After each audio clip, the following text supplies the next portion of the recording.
Yesterday, Charlie Kirk was murdered in our backyards here in our home state of Utah.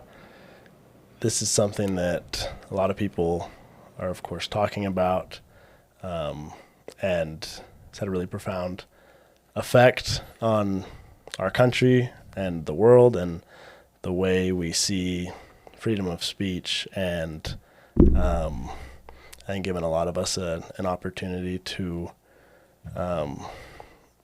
reflect and think about how we can better love our neighbor, and how we're going to respond to tragedies like these. And, there are some people out there that look up to Cade and I. I don't know why.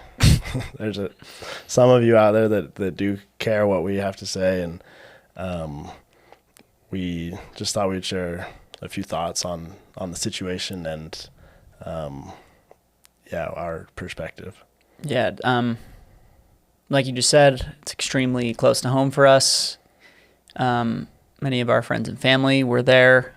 We were actually supposed to be there. We got invited to go with a couple of friends of ours and talk with some people there, maybe make some content, and we didn't end up going. But many of our friends and family were there, and they are super shaken up by it. And I think I can only imagine what those who are close to Charlie are feeling right now. So we're just joining them and the rest of the world in prayer for them. But I went to UVU. Like, UVU is one of the schools that I attended, and I love my time there. But this is a really dark stain on the university. It really is terrible that such a thing happened in our state, in our county, at my school, and it's just absolutely tragic. Yeah, and obviously, gun violence has been a part of. It's been in the news and a reality that we've known as, since we were born. And I think we've become so desensitized as a people. And I think we have a calling to try our best to get ourselves out of this desensitized state. The number of people that justify acts of violence like this one, or just other, truly wishing evil on the rest of God's children, depending on what different identities they adopt or who they are. And I think that we as Latter-day Saints have a responsibility to lead in this aspect, and to set ourselves apart, and to be different from the rest of our generation, and to show love and to show mercy, and to be a light on the hill when there is so much darkness. Yeah, and I think that's my admonition to everyone. Just at this time, do your best to go out there and build bridges wherever possible.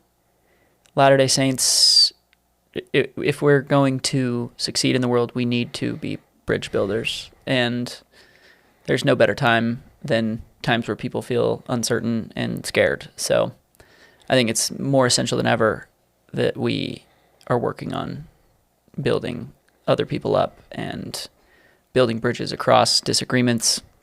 And it's extremely timely that we've had a Time article from President Nelson last week admonishing everyone to seek to come to terms with other people and to make peace with other people. And we had even several posts the morning of this tragedy yesterday from church leaders admonishing us again to engage in more peace building. And it's just horribly and tragically ironic that something like this happens just hours after you have the apostles and prophets of the Lord just encouraging us to be peaceful. But I think the mandate still applies, and it probably applies more so now that this tragic thing has happened. We just gotta We got to Yeah. be seeking to connect with other people like maybe we haven't before. Something's got to change. And I will say, I've noticed a big tide, like a lot of people who we were talking with in our DMs or online, or I've just seen some other things out there. People kind of put away their differences with us, and we're able to just say, okay, let's just join each other in prayer right now. People, we were talking to a guy, we've been talking to him for quite a while. We've just been discussing religion and our disagreements with religion.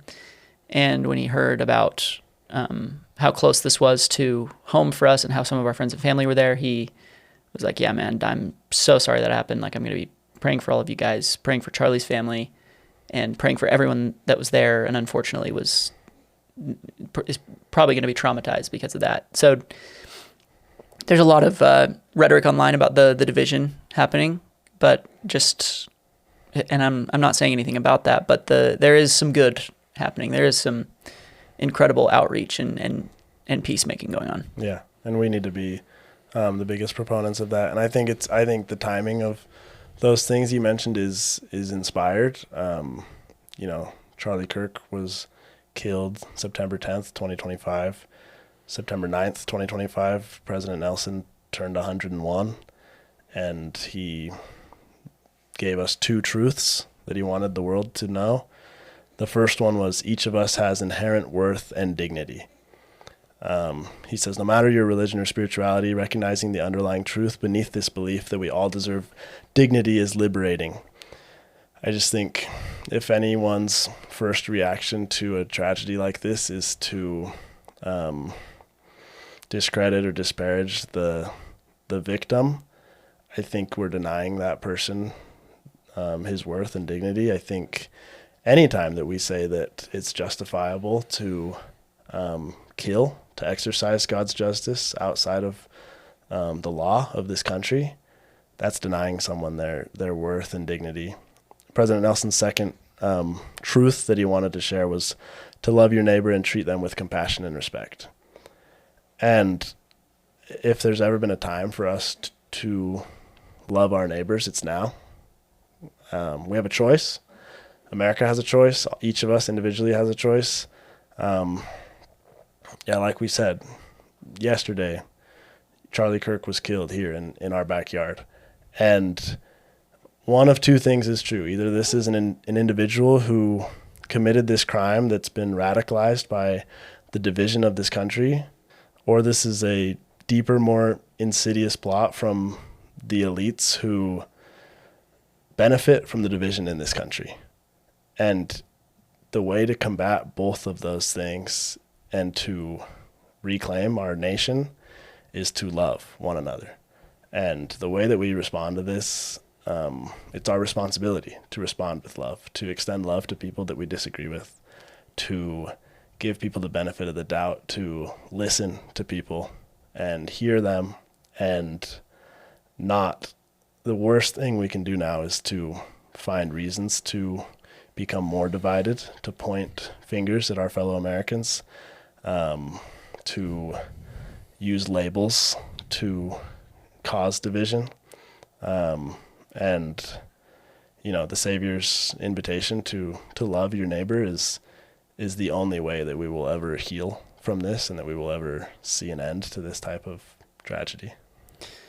Yeah, and that's pretty much all the thoughts.